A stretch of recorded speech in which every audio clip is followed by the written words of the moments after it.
So like we always do, we're gonna start from the beginning to little baby Ted Bundy, Theodore Bundy to be exact. He was born in 1946 on November 24th. That's my brother's birthday. Not the 1946, I don't have a brother that's significantly older than my parents. That would be weird. Anyway, he was born on November 24th, 1946 in Burlington, Vermont, USA. Now Ted had a pretty odd upbringing, and not odd as in like your mom keeping all your teeth that have fallen out in a drawer and she shows you later when you're an adult. Just me? All right. But Ted's upbringing was odd because his entire knowledge of what his family unit was essentially a giant lie. He thought his father was somebody he wasn't, and he thought his mother was somebody she wasn't, because they were actually his grandparents, and he wouldn't learn this until later on in life. So he already has massive trust issues. So Ted would grow up thinking that his actual mom was his sister, and like I said, his grandparents were his actual parents. He was quoted saying to a coworker later in life, Anne Rule, who also wrote a book that we'll talk about later, saying, "When I was born, my mother couldn't say that I had..."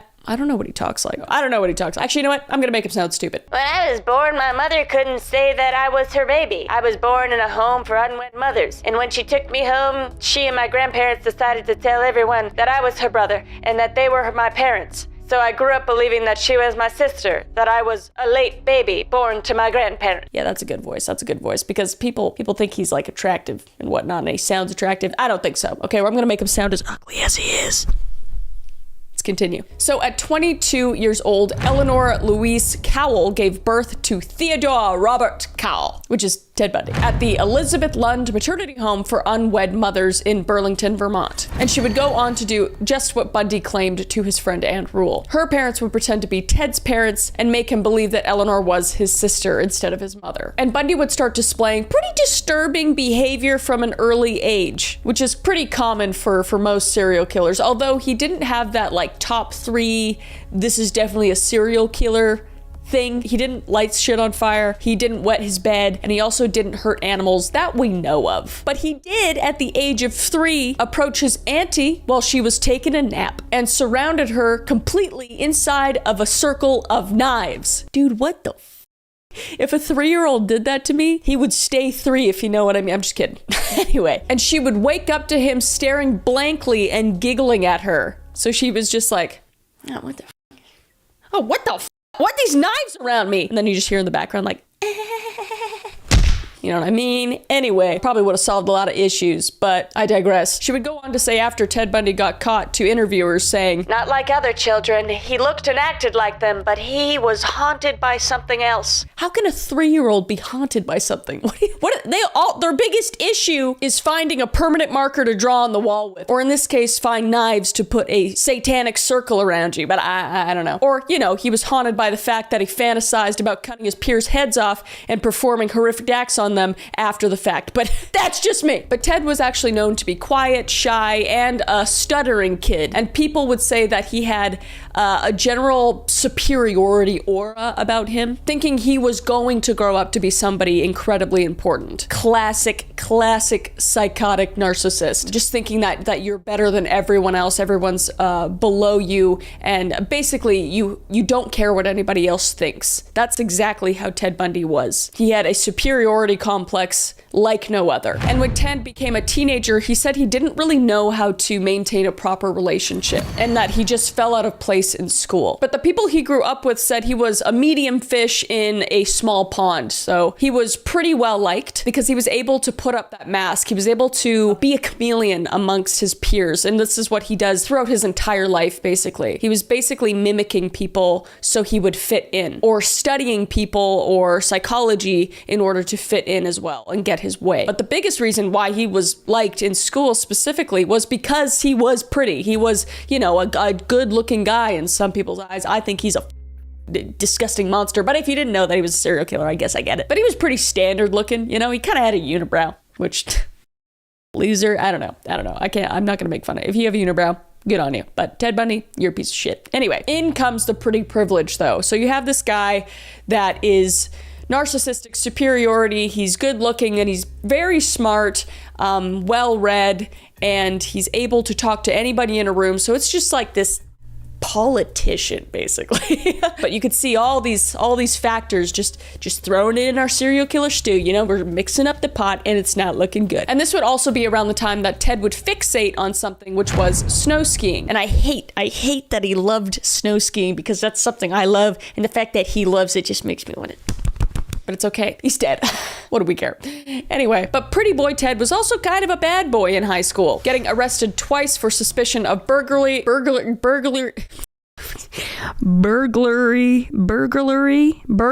sorry, and auto theft, which he will do a lot.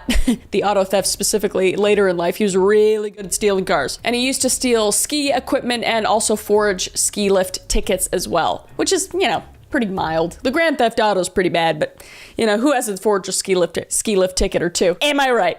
I'm just kidding. I've never done that before. Don't do that, please. And in 1967, he would end up going to the University of Washington, where he met his first and supposedly only love, Stephanie Brooks. Now, her name wasn't actually Stephanie Brooks, but she goes by that alias to protect herself, essentially. So we're going to be calling her Stephanie Brooks. So Ted was in love with her as much as he could be, right? As much as a narcissistic psychopath could be. I think he was more like obsessed with the idea of her, because she was beautiful, she was rich, and she had an extremely powerful family in the political space. And these were all things that mattered a lot to Ted, because he just wanted to work his way up the ladder. He was willing to step on people's heads no matter what to make his way up the ladder. And Stephanie Brooks was one of them. And I think he was under the delusion that obsession and want was love, and it wasn't. Ted Bundy is incapable of love. He only loves one thing, and that is himself. But luckily, she would dump his ass, and he would unfortunately become even more obsessed with her. Because when you tell a narcissist no, that just means yes in their brain, or try harder. And coming from somebody that's been with a narcissist before, this is so true. It is so true. It's just messed up. So he went on a 6-year-long game trying to get Stephanie Brooks back. But during this long game, Bundy would meet his better-known other half, Elizabeth Kendall. If you've seen the movie Extremely Wicked, Shockingly Evil and Vile, terrible movie name. I've always hated that movie name. But anyway, Elizabeth was the one played by Lily Collins, Ted Bundy / Zac Efron's other half. So Bundy and Kendall met in October 1969 at a bar while they were both living in Seattle. She was a 24-year-old divorced single mom working at the University of Washington, where 22-year-old Ted Bundy was attending school. They would soon hit it off, and she would invite Ted Bundy back to her apartment. No. Luckily, she was fine. She felt sick that night, and they would go to bed, and apparently they would just sleep in bed, and she would wake up in the morning, and Ted was making her daughter Molly pancakes. And Elizabeth would say in later interviews, I fell in love with him from day one. He took my breath away. He probably wanted to take your breath away, but not in the way that you think. All right. And he did think about that as well. There was a few times later down the line when she caught him doing some pretty sus stuff, looking at her with a flashlight under the blankets while she was sleeping, and also doing some sus things with Molly later down the line as well, like playing hide and seek with her while he was naked under a blanket while aroused. We're just getting into piece of shit territory. He's already a piece of shit, but she would learn all of this a lot later and kind of put the pieces together in her head later, but we'll get into that as well. So her daughter Molly would also fall in love with Ted very quickly as well, and immediately after that first morning, they would begin a pretty serious relationship. Bundy's relationship with Miss Kendall, though, was pretty volatile. In February 1970, they obtained a marriage license, but he would rip it up a few days later during a fight. So they would never actually get married ever. They just stayed boyfriend and girlfriend, and they were like off and on all the time. It was a very, very toxic relationship, as you would assume with a psychopathic, narcissistic, serial killing murderer, you know? And anyway, I digress. And 2 years after that incident, she would actually become pregnant, but Ted Bundy would make her have an abortion because she needed to work to put him through law school. What a gem. What a great guy, you know? What a great fella. What a piece of shit. Anyway, but shortly before that incident, he would get a job at a Slewer Slide Hotline Center in 1971. And this would not only be an incredibly ironic job for a future serial killer, this would be by design. Because Bundy didn't necessarily lack empathy. He was capable of it, but he used it to create pleasure for himself, if that makes sense. Like, he was smart enough to know how the other person was feeling. So when you put him in a situation like this where he has desperate people on the other line, he felt like he had all control. It's all about control for Ted Bundy and all about pain. Like in the times in the future when he is torturing and mutilating the girls, he was able to empathize with them and understand how they felt, but he enjoyed that aspect of it. He enjoyed the fact that they were suffering and was very aware of it. And Anne Rule, his former coworker at the Slewer Slide Hotline call center and author, would go on to write a book about working with the serial killer Ted Bundy, at the time not knowing he was a serial killer, and she would title that book The Stranger Beside Me. And she would go on to describe what it was like to work with Bundy in the book, and here are some quotes from it. On the surface, at least, it seemed that I had more problems than Ted did. He was one of those rare people who listen with full attention, who evince genuine caring by their very stance. You could tell things to Ted that you might never tell anyone else. Because he was very open. He was just like sitting there like this, but he was just murdering people in the back of his brain while he's staring at you, but he's hoping that you think that he's actually listening. And this is exactly what he did. This is exactly how he did it. And then she would also go on to say, the only clue I had was that my dog, who liked everyone, didn't like Ted at all. Whenever he bent over my desk at the crisis clinic, she growled and the hackles on her neck stood up. The lesson is clear. Pay attention to your dog. Absolutely. With ghosts, murderers, people that are sus, just listen to your dogs. Your dogs know if somebody sucks. But yeah, the book is very interesting. I haven't read all of it, but I've read a lot of it, and it is very good if you want to look at that book and want to get more in depth, because I can't be sitting here for like 8 hours and telling you about this. You'd get tired of me. But Anne explains that working with Ted was essentially an overall positive experience, and the only reason Anne didn't end up becoming one of his victims was because Anne didn't exactly fit his MO. MO meaning modus operandi, which is a Latin phrase for meaning a person's specific way of doing things. In this case, a serial killer picking out his victims and how he carries that act out. And Ted's victim type looked incredibly similar to his 6-year long game ex, Stephanie Brooks. Coincident? I think not. But he also most likely never killed Anne because he knew her, and Ted primarily killed strangers, pretty much only killed strangers to remain undetected, because he was smart. I mean, most murders happen to somebody who you're close with. Like if I was to get murdered, you'd look at, my mom, my dad, Caleb. Not that any of them would murder me, although they are in my will. If I go missing, please. No, I'm just kidding. Anyway, but he always had a reasoning for what he was doing. He always thought things through. He was very much a process killer, and that shows in the future murders that he committed. This would also be the time when Ted would enroll in a psychology major, which he would use later on and utilize in his criminal endeavors. Like I said, he's always thinking about something. He always wants to learn how to manipulate people better so he can get his way. And it's also around this time in 1972 when he first gets involved in politics. What? Oh my God. What? A psychopathic narcissist that wants to be a politician? I've never heard of such a thing. All of them are. But this would be his only toe dip into politics, though. And it would specifically be for the long game, becoming involved with Governor Dan Evans' re-election campaign. Ted would pose as a college student and shadow the opponent of the governor just so he could get the stump speeches from him. And he would bring them back to Davis, telling him how to beat his opponent. So he literally went undercover and eavesdropped on the competition for Dan Evans. Like, he's just a giant piece of shit. I feel like that's just all politics. So I just feel like it's all fake. It's all fake and everybody's a piece of shit. I need to drink water. What the heck?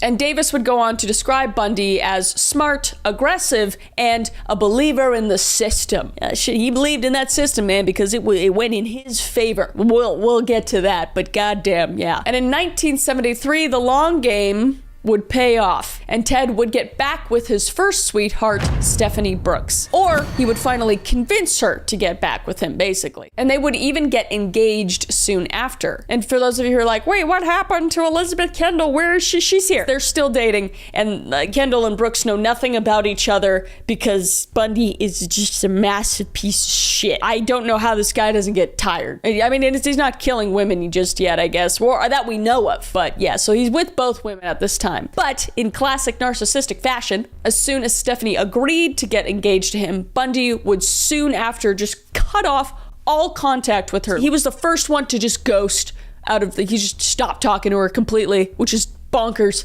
but makes sense for Ted because he's a piece of shit, as we know. But this is a classic narcissist type of behavior and psychopathic type of behavior, because he had a goal, he chased it, and then as soon as he got it, he just didn't want it anymore. It's like a dog chasing a bone, and then he gets the bone, and then he figures out that there's no meat on the bone, so he just tosses it away. Did you like that analogy? I'm pretty good at those. So she would continuously try to contact him, and she would get a hold of him one day on the phone, and she would be like, what the f happened? Where are you? Like, what, we just got engaged, like, what's going on? And he would literally just say to her, I have no idea what you mean. he's such a gaslighter, dude. He's gaslighting me and he's dead. Anyway. But this is believed to be the catalyst to the beginning of his murder spree, which kind of makes sense. So all of his victims would look significantly like Stephanie Brooks, and you can kind of look at that. Like, we don't necessarily know why. There's some serial killers that kill women that look like their mothers because they don't like them, similar to Ed Kemper, or other serial killers that kill women that look like their wives, and in this case, he was killing women that look like Stephanie Brooks. And also, his current girlfriend, Elizabeth Kendall, looked a lot like Stephanie Brooks as well, so he clearly had a type. That's what I'm trying to say. He had a type. So on January 4th, 1974, a woman named Karen Sparks, living in the University District neighborhood of Seattle, was attacked in her home and left for dead. The perpetrator would break into her home as Karen was sleeping in her bed. He would take a metal pole off of her bed frame and begin to bash her head in. And then he would continue to use that same pole to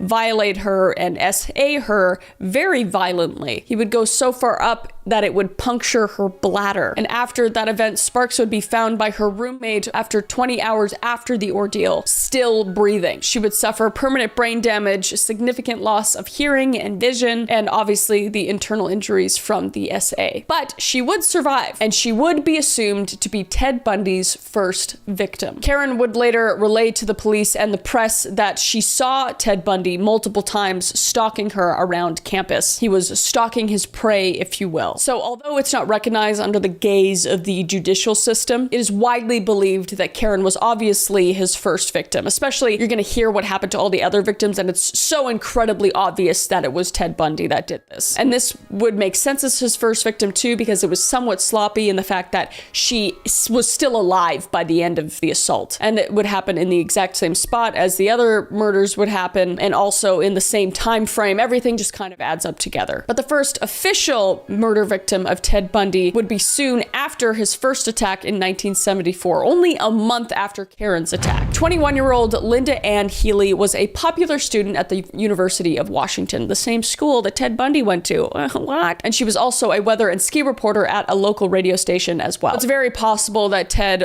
ran into her because he loved skiing. There's a good chance that he ran into her, liked what he saw, and then, started stalking her as well. So in February 1974, police would be called following up on a missing person call regarding Healy. They would find blood on Healy's bed sheets and pillow, but not enough to indicate that she had bled to death necessarily, and no indication to where she had gone. Her nightgown would hang in the closet with a ring of dried blood around the neck, but some of her clothes, her pillowcase, and her backpack were also missing. It seemed that whoever bludgeoned her had crept into her room, knocked her unconscious, removed her pajamas, and dressed her in fresh clothes. Sounding similar? Sounding like something that he wanted to do but didn't end up getting to do with his first victim, Karen Sparks. I'm just saying. Clearly, he was taking her to a second location. Never go to a second location with anybody. Although in this case, I don't think she had a choice, and she was unconscious.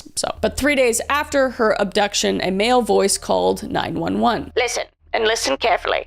The person who attacked the girl on the 8th of the last month and the person who took Linda Healy away are one and the same. He was outside both houses. He was seen. How fucking creepy is that? Like, what do you even say to that? I'd be like, what fucking riddle is this? What? But police would never get the caller's name. So Healy's disappearance was the first sign for the police that something sinister was occurring. But it would take them a very long, way too long time to suspect Bundy. And 14 months after her disappearance, her skull and jawbones were found on Taylor Mountain, about an hour's drive from her home. And we'll hear a lot about Taylor Mountain because it was one of his favorite places to drop bodies, basically. And it was one of his favorite places to come back to violate those bodies, but he's not doing that just yet. But this MO would carry on through a lot of Bundy's murders at the beginning. He would break in, usually at night, often around exam periods, so the girls were very stressed and distracted, and he would often do it near or during construction work sites. So if anybody's screaming or making too much noise, there was construction going on, so it would mask it. So he's thinking about all of the aspects. It's very creepy, and just for him to go through all that, I mean, it's all so fucking terrible, but you can just see how strategic he was in everything that he did. And in the future, he would up the ante by faking injuries so he could more easily get girls to help him or carry stuff inside of his car, where he would then bludgeon them. And he would always be sure to wear a turtleneck as well, because he would be able to cover a very identifiable mole on his neck. Because besides that mole, he had pretty generic features. He was good looking, but not easily described, because like if you looked at Bundy, I don't even know how, like they did end up getting sketches of him, but I feel like it's very hard to describe him because he's just a generic looking motherfucker. You know what I'm saying? And during this time, he would still be with Liz and Molly, but Bundy's behavior began to change in Liz's eyes. He would drop out of her life mysteriously for several days, for example,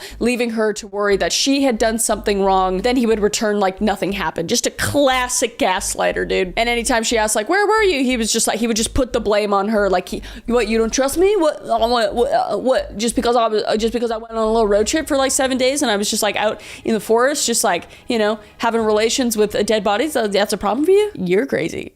And she would fear that he was seeing other women. But in fact, it was then that he began his killing spree in Seattle specifically. So I guess you could say he was seeing other women for temporarily. Anyway, it's terrible. But in March of 1974, only 1 month after Healy's murder, Donna Gail Manson would be his next victim. And all his victims up to this point and in the future would be killed 1 month apart or less moving forward. So he was escalating pretty rapidly through this year specifically. Donna Gail Manson was a 19-year-old student at Evergreen State College, south of Seattle, and she would disappear on her way to a campus concert. Her body was never technically found, but Bundy later claimed he burned her skull in the fireplace of his girlfriend, Elizabeth Kendall. Bundy would later say in interviews, "Of all the things I did to Liz, this is probably the one she is least likely to forgive me for." Yeah, no shit, dude. And it was around this time that Bundy would have the audacity to start working at the Washington State Department Emergency Services, essentially a place where missing people would be reported to. So he could basically keep tabs on all things happening during the abductions and murders that he was committing himself, which again, it's just like, it's very smart. It's very smart. And I'm not giving him any accolades. I'm just saying, like,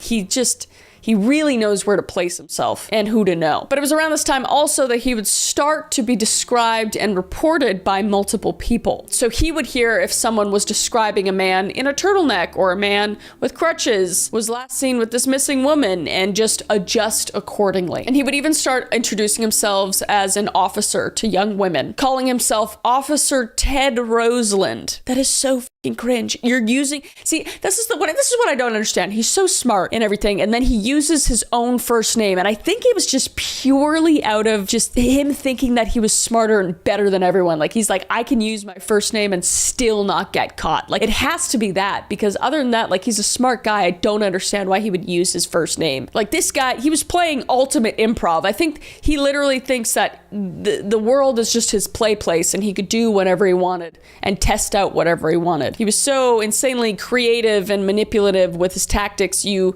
can't remotely blame any of the victims for falling for his act. Not that I would ever blame any of the victims for this. His act was so good, and then on top of the fact that he's good looking and that he's charming and that he's well read and that he looks clean and cut, and all that stuff is just very important factors. And his next victim would fall for his injury act in April 1974. 18-year-old Susan Elaine Raincourt would be doing laundry on her college campus in central Washington state. And while doing laundry, she would up and disappear. There would be a massive search done and there would be no results. Only later on would there be evidence that mounted that Raincourt was one of Ted Bundy's victims. And other students that were on campus would recall that Raincourt had been approached by a man named Ted, who had his arm in a sling. So, like, again, like, you're using your own name. I mean, I'm glad you're stupid. I'm glad you're stupid. But this would be when he started to feign injuries. So if a man in a sling comes up to you asking for help, just say, you. And the next month in May, Roberta Kathleen Parks would disappear on her campus at Oregon State University. Bundy would SA her and murder her either in Oregon or in Washington. We're not sure. But investigators would later find her skull on the same mountain as many of the others on Taylor Mountain in Washington. Now, after Bundy's last victim, Roberta, he would start to evolve, and not in a good way. At first, he was SAing them and then killing and disposing of them, and then just leaving them to decompose on their own. But he would start to dip his toe into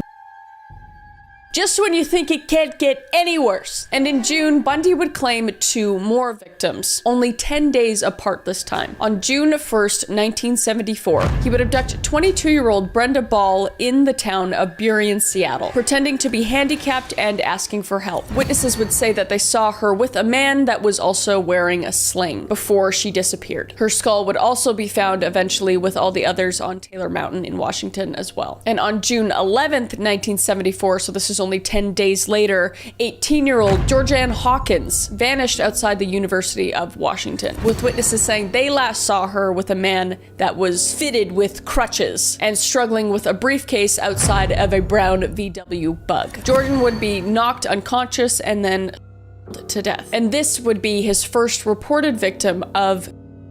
So what he would do with the women when he was committing is essentially he would essay them, murder them, and then drop them off at their burial point, and usually just leave them in like covered up or in some sort of shallow grave. And then he would just periodically keep coming back to that body to do vile things to it up until the point that their decomposition just made it not possible to do so anymore, or to the point where he just thought they were gross and no longer hot enough. Either way, he just became more and more of a sick basically. So Ted Bundy had killed 6 women that we know of before he started committing necrophilia to his future victims. But this would be something he would do to all the rest of them, essentially. At least that's what we assume, based off of evidence. And Bundy would begin to grow bolder with his abductions in July, abducting 2 victims in just one day. So in broad daylight on July 14th, 1974, at Lake Sammamish State Park in Issaquah, sorry if I said that wrong, about a 20-minute drive from Seattle, witnesses reported a man with his left arm in a sling had approached several women that day, introducing himself as Ted.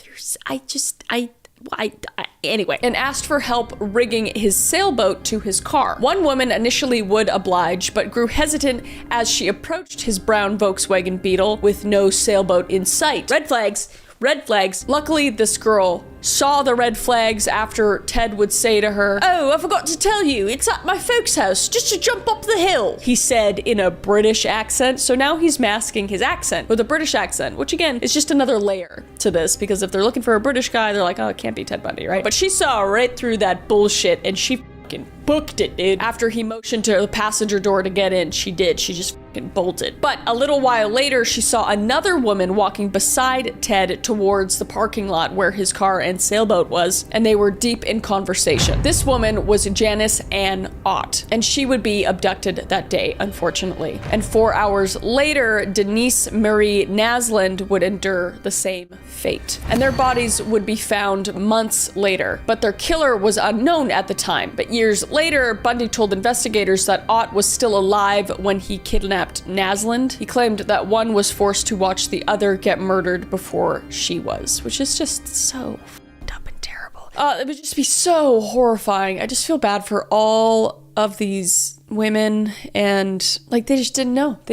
Just like always have your guard up. That's like half the reason why I make these videos, is just to let people know. I mean, I know this is the 70s and stuff and it was a different time, but my God, dude, it is still so prevalent, especially with like the, sexual trade and all that kind of stuff. This is how they get people. Like, it's nice to help people, but also just have your guard up. Have your guard up, please. But the woman who escaped that day, that also witnessed Bundy take the other girls, had an interaction with them, so she had a pretty good description to tell the police. And lo and behold, the idiot said that his name was Ted, and she would describe him as having sandy blonde hair, being 5'10", and about 160 pounds. And he had a brown VW bug. So they commissioned a sketch of the suspect finally. And like, I think that's a pretty good sketch. Like, I don't even know, like, I don't even understand how people describe people. Like, I guess I would describe him as like having like a sharp nose and like shaggy-ish hair. I mean, it kind of looked like him, right? And people recognized that it looked like him too. And they were saying like, whoa, it's so weird, Ted. Doesn't that look like you? And he's like, yeah, but I mean, the eyes are all weird. I mean, they got the unibrow, but I don't, oh, so it is you. No.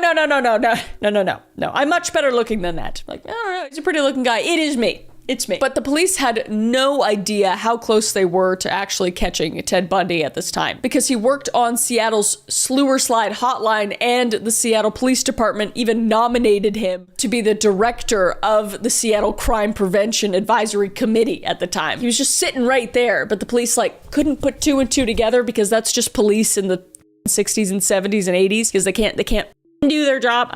It's easy in hindsight to say that they suck. Anyway, and his colleague at the Slewer Slide Hotline Center, Ann Rule, even reported her suspicion about Bundy to the police after seeing the sketch. So she's the one that's just like, Ted, that looks just like you, doesn't it? It's a bit uncanny, actually. Don't you have a brown VW bug? Yeah, that's crazy. That's crazy. Stop barking.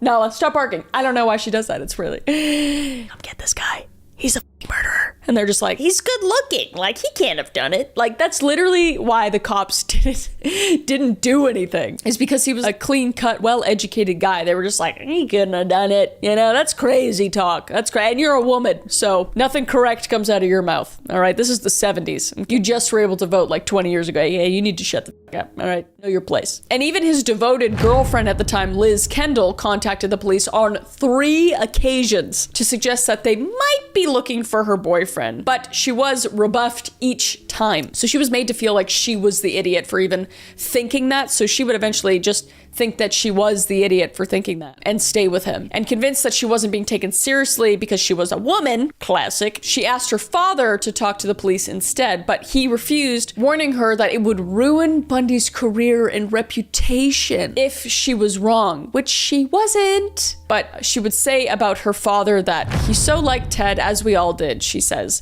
I feel in hindsight he chose Ted over his daughter, and that is so sad, dude. It's so sad. But this guy was just a master of manipulation. And 6 more people would even call and confirm that they thought it might be Ted Bundy based off of the description and the sketch. But the police would say, no, there's no way that a clean-cut law student with no record could ever be a serial killer. Are you stupid? But also, to give them a bit of the benefit of the doubt, the police, that is, they were getting about 200 tips a day regarding this case. So, although unfortunate at this time, it did kind of makes sense that they didn't nail him down as a number 1 suspect at this point. But to not even investigate him at all is bonkers to me. So as the net started to close on Bundy more and more, and he started to feel the pressure around him, he knew he had to get the out of Dodge. So he up and left to Salt Lake City, Utah, to conveniently go to law school. He would also get baptized in the Church of Jesus Christ of the Latter-day Saints. Can't wash those sins away, sonny. But he would mostly just do it purely for image, just to make it look good. You know, how could you be a serial killer if you get baptized? I don't know. But you can. And the baptism was made in vain because he would just end up killing people anyway, almost immediately after getting to Utah. But Bundy would temporarily try to de-escalate his murders, or to not murder, to de-escalate his crimes, if you will. He'd tell himself, okay, Bundy, we're going to pick her up. All right, we're just gonna go pick her up, okay?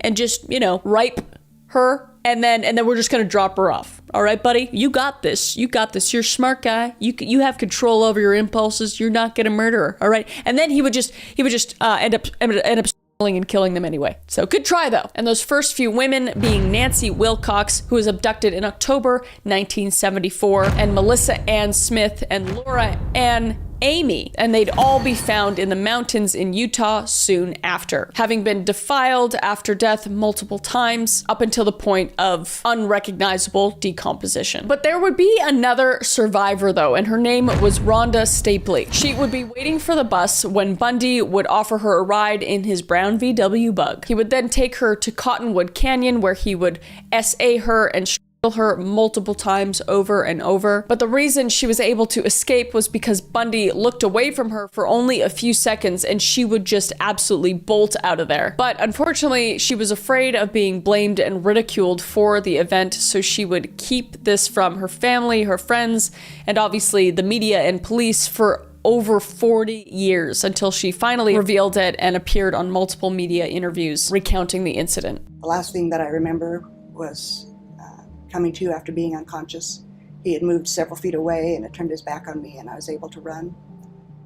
My pants were wadded up around my ankles, and I tripped and fell into a fast-moving mountain river that swept me away from my attacker and saved my life.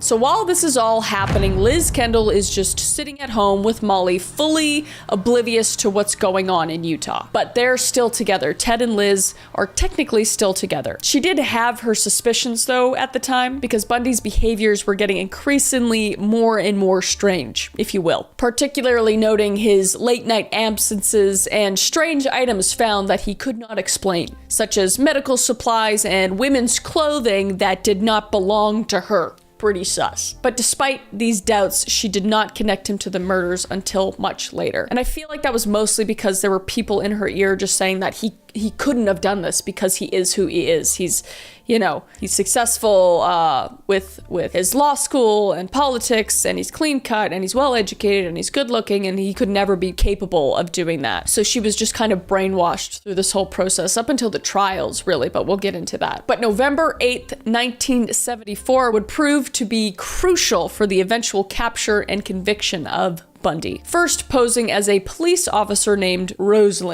Ted Roseland, Bundy approached Carol DeRanch at the Fashion Place Mall in Murray, Utah. He told the 18-year-old girl that her car was broken into and she needed to go to the police station. This is like one that it's just kind of like, really?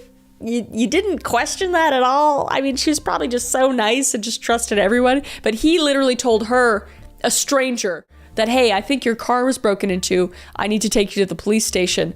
And she's just like, okay. Like, it's just like red flags. Just think about it, please, for anybody watching right now. And for some reason that happens to you. For him to know that it was your car means that he was stalking you. Right? Anyway, I digress. But she trusted his story and DeRanch willingly got into his car. But she quickly noticed that something was wrong. They didn't drive towards the police station, and Bundy's friendly demeanor quickly shifted into a cold absence. When she asked him what he was doing, he just didn't answer, which is just, that would be so terrifying, just like for him to just coldly be driving and you're just like slowly freaking out, realizing what happened. Like I just can't imagine. And although he managed to force her wrists into a pair of handcuffs and he threatened her with a gun, DeRanch broke out of the car and ran for her life. Thank God. And she would find refuge with a couple driving nearby who brought the distraught DeRanch to the police station. But she couldn't find Officer Ted Roseland's face on any of the books of their mugshots, because at this point, Ted hadn't been officially arrested for anything. Like, he had those little arrests when he was a kid, but he never got charged for anything, so he wasn't actually on the books for anything. And only a few hours later, this guy doesn't fucking stop. He would approach a 17-year-old by the name of Debbie Kent after a performance of a high school play in Bountiful, Utah, and he would succeed in abducting this young girl. But despite killing and kidnapping Kent, Bundy left behind a clue in the parking lot, a key that matched the handcuffs that DeRanch escaped with earlier that day. And he would be stopped by the highway patrol later that day, and they'd find essentially a rape kit and a murder kit in the back of his V-dub. They would find a ski mask, another mask made from pantyhose, a crowbar, handcuffs, trash bag, rope, ice pick, and other items that were heavily suspicious. So the police would take him in. And although the police were not able to connect Bundy to Kent and other similar kidnappings, DeRanch would play a central role in Bundy's 1976 conviction, when her testimony identified him as the man who kidnapped and fuck yeah, Duranch. You made up for being stupid in the beginning because you didn't. I'm glad you didn't die and that you did that. Good job. And he would be sentenced to prison in Utah for a minimum of 1 to 15 years. What kind of gap is that? That's 1 year for kidnapping and assaulting somebody. It's crazy to me. And it's so obvious that he did more because of his Ripen kit in the back of his car. But anyway, so now Ted is in jail for the first time. But this is also the time when he would be extradited to Colorado, where he was being charged with the murder of Karen Campbell. And this is where Ted gets tricky and f***ing slippery, dude. This guy doesn't like to stay behind bars. So before, Ted had used a public defender in the case of Duranch, but once he got extradited to Colorado, he decided he's too smart for everybody and that he would just act as his own defense counsel, which, I mean, he kind of was really smart. I'm gonna, like, he was obviously very smart, and especially in this case, because if you represent yourself in court at the time, even being a prisoner already, you are allowed to use the library to study law books, and you're allowed to do so without handcuffs, and Ted was very privy to this. So on June 7th, 1977, Bundy would escape from the Pitkin County Courthouse Law Library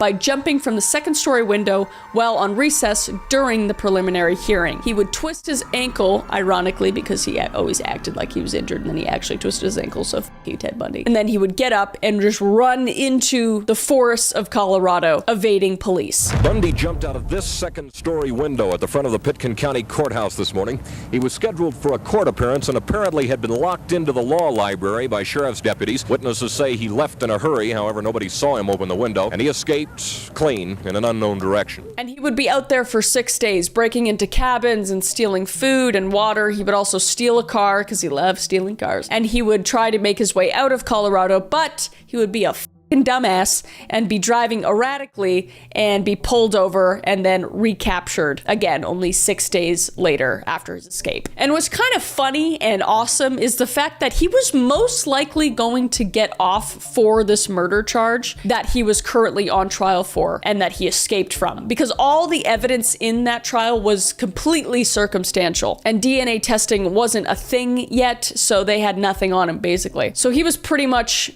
in the clear at this point. So him escaping was essentially the nail in the coffin. So he would be put in jail again, but this mother slippery fucker decided to break out of jail again, or at least try to. And it's also important to note that it was at this time that he already started to gain traction in the media, and women were starting to fawn and fangirl over this psychopath. So while in jail, Bundy would acquire a hacksaw from another inmate that had to fucking hurt, if you know what I mean. And he would obtain $500 that was sent into him from fans from around the country, mostly women. And he would start to hack and saw a 1 square foot hole, Andy Dufresne style, shout out to Shawshank Redemption, one of my favorite movies, into the corner of the cell ceiling every night during shower time when all the cellmates would be showering. He would just be hacking away at this hole in the ceiling. I don't know what he covered it with though. I feel like it'd be pretty obvious to see if you were a guard or something, but I guess not. During this time, he would also lose 35 pounds in order to fit through this hole. So if this guy was committed to actually de-escalating as much as he was to losing weight, we would have a much different story now, but I digress. So Ted would lose the weight and dig the hole, and he would even do practice runs during this time to see if he could get away with it and if there was any other factors that he had to take into account during his escape. Again, very smart. So once he built up the confidence to do the deed on December 30th, 1977, he would make another escape attempt. He would crawl into his hole and he would pop out into the jail's crawl space, break through the ceiling into the apartment of the chief jailer, who was conveniently out with his girlfriend at the time, and he would walk out the door to freedom. From there, he would steal a car and make his way to Chicago, where he would go for a pit stop, and then make his way to Tallahassee, Florida, a place where nobody wants to go except for Ted Bundy. I'm just kidding. And this is where he would continue his heinous crimes in an even more brutal fashion. And in the meantime, Liz was just grappling with the fact that everyone and their dog were saying he's a murderer now, you know, because she was just giving him the benefit of the doubt, and everybody that was saying that he wasn't one is saying that he is one. Besides her dad, her dad really, really liked him. So she was just in the state of denial, but was socially being forced to distance herself from him. So at this point, she is now distancing herself because she knows that he escaped from jail, which just makes you look guilty, to be honest. And she doesn't want to be a part of that at all. But so Bundy, now feeling like an untouchable god at this point, decided to go on an absolutely horrific spree, starting at Omega House slaughterings in Florida. So on January 15th, 1978, in the early hours, Ted would enter the Omega House at Florida State University in Tallahassee. And within approximately only 15 minutes, Bundy brutally attacked 4 sleeping women. Margaret Bowman and Lisa Levy were murdered. Bowman was strangled with a nylon stocking, and Levy suffered severe beatings and a bite mark on her body, which later played a very crucial role in Bundy's conviction. The 2 other women, Karen Chandler and Kathy Kleiner, survived the attacks despite their serious injuries. And Bundy's rampage would continue that night. After he brutally attacked 4 women, he would go on to attack Cheryl Thomas as well, who lived nearby. He was an absolute animal. He was an insatiable monster at this point, and he wouldn't be done just yet. After he murdered those 2 women and Cheryl Thomas, Ted Bundy would have about a month of a cool down period to lay low, and he would break that cooling period by going to a junior high school in Lake City, Florida on February 9th, 1978. And Ted Bundy would call over 12-year-old Kimberly Leach to help him with directions, but soon after he would kidnap her. Bundy would then and murder the 12-year-old girl. Piece of shit, I want to fucking kill him. I hope he's burning in hell. I fucking hate him so much. And Kimberly's body was later discovered at Sewanee River State Park, badly decomposed. And this crime would be Bundy's last known murder before his final arrest in Pensacola later that month. And he would get caught for the same shit he got caught for before. This guy isn't as smart as we thought, I guess. Thank God. So on February 15th, 1978, in Pensacola, Florida, 31-year-old Bundy was driving a stolen orange Volkswagen Beetle. This guy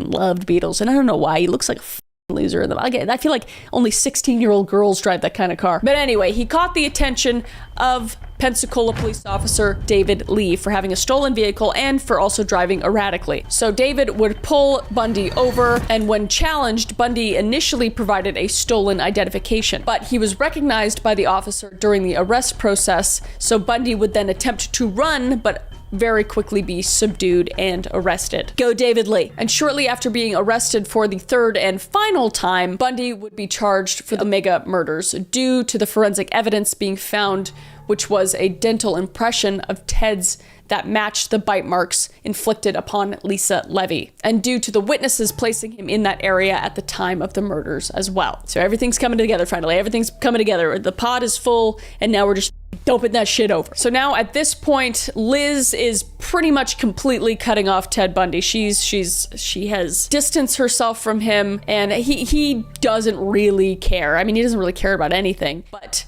soon after Liz would go, a woman named Carol Ann Boone would come into the picture, a woman that he knew back in 1974 working with her, and she was just obsessed with Ted. So she was by his side through this next entire trial period and for years after he got convicted as well. This is a psychopath. She looks like a psychopath, dude. So in June 1979, Ted Bundy would be the first trial to be televised nationally. Mr. Bundy?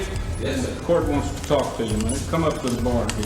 This court is not going to follow your schedule. The beginning of Ted Bundy's trial for the Chi Omega murders was a spectacle largely because Bundy chose to serve as his own defense attorney. Again, having a legal background and having been a law student emboldened him to make the unusual decision, because it was not common at all to do this, especially in a murder trial. So it was like a movie playing itself, basically, for people watching. This self-representation was highly unorthodox and very risky for Ted, contributing to the media circus surrounding the trial. And his interactions with the judge and prosecution were often contentious, and his direct involvement in the proceedings, such as cross-examining witnesses, added a dramatic and unsettling layer to the trial, attracting public and media interest even further. And just watching him throughout the trials, because I watched a lot leading up to this, he's just like so overly confident and smiling and laughing and just talking down to people. He's just like, just a grade A fucking narcissistic psychopath, and it just makes me mad watching him. And he would talk about himself in the third person, and it was just very strange.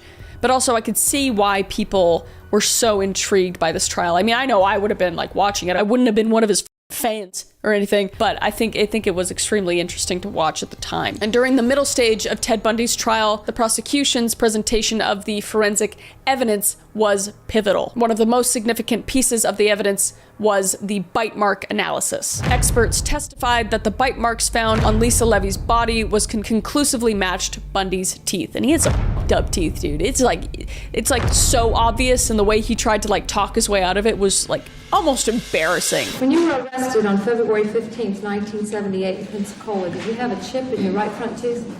No, I did not. When did your tooth become chipped? Best as I can recall, it had been the middle part of March of 78. And this testimony became a critical component of the case, offering direct physical evidence linking Bundy to the crime, which is basically best case scenario. Additionally, the emotional testimonies of the survivors added a profound human element to the proceedings as well for the jury, including Kathy Kleiner and Karen Chandler, both who survived the brutal assaults in the Omega sorority house, vividly recounting the terror and attacks and strengthening the prosecution's case against Bundy. So these elements combined made this phase of the trial both gripping and crucial in the move towards Bundy's conviction. And Bundy would exhibit a range of behaviors that were often seen as audacious and unsettling by people watching. Taking on the role of his own attorney, he displayed a disturbing level of confidence and charm that was incongruent with the seriousness of the charges against him. So when I was saying like he's laughing and being just so ostentatious and just a prick, basically. He was just so laissez-faire about the whole thing. And this included cross-examining witnesses and sometimes directly interacting with the victims' families as well, which many found disturbing and extremely disrespectful, obviously. And the public reaction to Bundy during the trial was mixed. Some viewers were horrified by the details of the crimes and his apparent lack of remorse, while others were strangely fascinated by his charisma and intelligence, because he quite literally had super fans during this trial. These fans being predominantly women, because we're crazy sometimes, let's be real, often filled the courtrooms, some even mimicking Bundy's hairstyle and dress. This unusual fan base would add a surreal aspect to the proceedings, as they often expressed support for Bundy. And he would almost like show off for them in interviews and anytime he was in the public eye. 78204 Florida statute. I'll plead not guilty right now. And your grand jurors being present in said court further gives the court to be informed and understand that Theodore Robert Bundy on the 15th day of January in Lehman County, Florida, did then and there unlawfully attempt to kill a human being, to wit, Karen Chandler, by beating her about the head and knowingly or intentionally causing great bodily harm, and said attempt was perpetrated by said Theodore Robert Bundy from or with a premeditated design or intent to effect the death of said Karen Chandler. And this would complicate the public's perception of him as a charismatic yet brutal murderer. The presence of these fans highlighted the complex and often conflicting responses to Bundy's persona. This duality contributed to the media frenzy, making this trial a landmark in public interest and television broadcasting, and also influencing how future criminal trials would be covered, because there's just obvious bias being made by televising this. And you can kind of see that also in like the Johnny Depp and Amber Heard trials. Like it's impossible not to have a bias when you're watching it right in front of you and favor one over the other based off of other people's opinions and based off of what you're seeing, not even just the evidence. And Bundy, I mean, he didn't really have a defense. It would all center around questioning the reliability of the scientific validity of the forensic evidence presented against him, particularly the bite mark evidence. He also attempted to undermine the credibility of witnesses and their testimonies, and suggested that the investigation itself was biased against him due to his prior criminal charges. And this approach was just seen as audacious and was ultimately unsuccessful. Because at the end of Ted Bundy's trial for the Omega murders, the jury deliberated for under 7 hours, which sounds like a long time, but that's a pretty good time. That's pretty quick, indicating the compelling nature of the evidence presented. Bundy would be found guilty of the murders of Margaret Bowman and Lisa Levy, as well as the assaults of 3 other women. Following the verdict, the court would sentence him to death. Yeah, dude. Cute, dude. I hope you're burning in hell. A judge in Miami today followed the jury's recommendation and sentenced Theodore Bundy to die in the electric chair for the murder of 2 co-eds. Bundy is the 136th person under death sentence in Florida. And Judge Edward Cowart made remarks that were noted for their unusual tone of personal reflection. He commented on the tragedy of Bundy's crimes, given Bundy's intelligence and potential to contribute positively to society. It was just like it was a weird tone. It was just like, oh man, that's a shame because you're awesome. You killed those people, but you're pretty great, you know? And this is exactly what he said. It's a tragedy for this court to see it's such a total waste, I think, of humanity that I've experienced in this court. You're a bright young man. If you made a good lawyer, I'd love to have you practice in front of me, but you went another way, partner. He's literally saying, like, you're a pretty good dude. And I don't give a shit that you killed all those women. F them, honestly. F them. You know, I do it too, behind the scenes. I'm just kidding. That's false. But it was just strange. It just goes to show how incredibly charismatic and manipulative and smart he actually was, because he was able to manipulate a whole ass judge, dude.